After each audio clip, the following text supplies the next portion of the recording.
শারদীয় দুর্গাপূজা নির্বিঘ্নে উদযাপনে বাংলাদেশ আনসার ও গ্রাম প্রতিরক্ষা বাহিনী ব্যাপক নিরাপত্তা ব্যবস্থা গ্রহণ করেছে। বাংলাদেশ আনসার ও গ্রাম প্রতিরক্ষা বাহিনী ২২ সেপ্টেম্বর এক সংবাদ বিজ্ঞপ্তিতে জানায়, ২৪ সেপ্টেম্বর থেকে ২ অক্টোবর পর্যন্ত টানা ৯ দিন সারা দেশের ৩১,৫৭৬ পূজা মণ্ডপে মোতায়েন থাকবে ২ লক্ষাধিক প্রশিক্ষণপ্রাপ্ত আনসার ভিডিপি সদস্যা।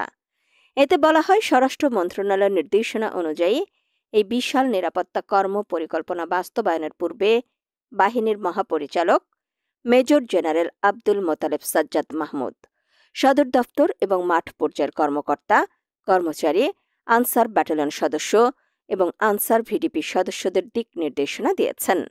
তিনি দায়িত্ব পালনে সতর্কতা, আন্তরিকতা ও জনগণ বান্ধব মনোভাবের উপর বিশেষ গুরুত্ব আরোপ করেছেন। বাহিনীর চলমান সংস্কার কার্যক্রমের